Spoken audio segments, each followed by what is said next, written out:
रहमान। आज का सबक ज़बान से तशख़ीस और इलाज के बारे में है। जिस तरह कारूरा यानी पेशाब कलर से पहचाना जाता है, इसी तरह ज़बान भी कलर से पहचानी जाती है। जैसे आसाबी उज़लाती एक नंबर, ये मिजाज तरसर्द है और इसमें ज़बान का जो कलर है वो बिल्कुल सफ़ेद होगा, यानी ज़बान पर सफ़ेद तह चढ़ी हुई होगी। दूसरे नंबर पर है उज़लाती आसाबी यानी खुश्क सर्द नब्ज़ ज़बान। इसमें ज़बान का जो कलर है वो लाल होगा और ज़बान फटी हुई होगी। तीसरे नंबर पर है उज़लाती गुद्दी यानी खुश्क गरम ज़बान। इसमें ज़बान का जो कलर है वो फटी हुई होगी और हल्की पीली होगी। चौथे नंबर पर आती है गुद्दी उज़लाती यानी गरम खुश्क मिजाज। इसमें ज़बान का कलर होगा पीला होगा। पांचवें नंबर पर है गुद्दी आसाबी यानी गरम तर। इसमें ज़बान का कलर पीला होगा लेकिन हल्का सा सफ़ेदी की तरफ माइल होगा।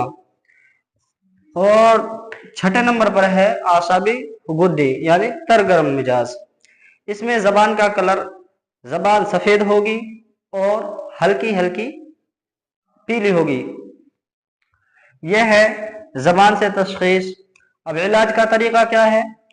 इलाज का तरीक़ा वही है जो क़ानून मुफ़रद आज़ा में मैंने कारूरा के सबक में बताया था। अगर ज़बान पर तह चढ़ी हुई है तो वो आसाबी उज़लाती होगी और उसका इलाज किया जाएगा उज़लाती आसाबी से उज़लाती गुद्दी दवा देकर, दवा ग़िज़ा देकर।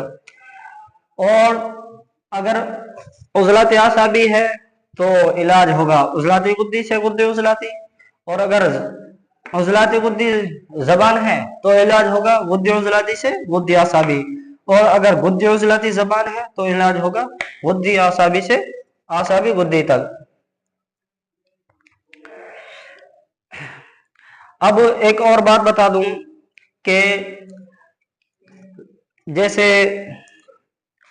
सूरत इंसाल का मर्ज है, कैंसर है, बवासीर है, खूनी उबादी, और जैसे जरियान का मसला है, नज़ला है, ज़ुकाम है, ये तमाम की तमाम ये कोई बीमारी नहीं है, ये तमाम अलामात हैं। बीमारी है, असल बीमारी होती है इन तीनों में, असल बीमारी इन तीनों में होती है। इनके बिगड़ने से, इन तीनों में से किसी एक के बिगड़ने से बीमारी पैदा होती है। तो हमें अलामात पर गौर ना करते हुए बल्कि असबाब मर्ज देखना है कि ये मर्ज हो किस वजह से रहा है, तो उस मर्ज को खत्म करने की कोशिश करनी है। जैसे मान लो दिल में मर्ज है, यानी जैसे कैंसर है, बवासीर है, इनमें मर्ज है, तो हम उसका इलाज करेंगे जिगर से यानी गर्म दवा देकर। यहाँ उजलात है यानी सौदा है तो उसका इलाज क्या किया जाएगा? सफरा से। अगर जब ये सफरा यानी जिगर का मसला सही हो जाएगा तो दिल में जो भी अमराज हो, चाहे कैसी भी बीमारी हो, वो तमाम के तमाम खत्म हो जाएंगे।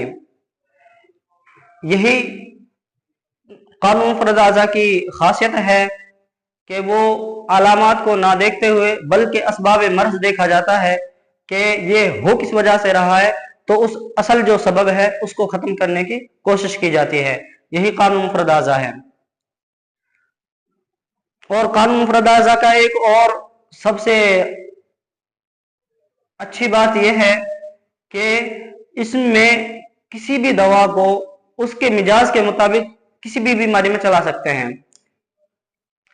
बीमारी का दवा का मिजाज देखा जाएगा, मरीज का मिजाज देखा जाएगा, उसके बाद कोई सी भी जड़ी बूटी हो, कैसी भी बीमारी हो, उस जड़ी बूटी को उस मर्ज में इस्तेमाल कर सकते हैं।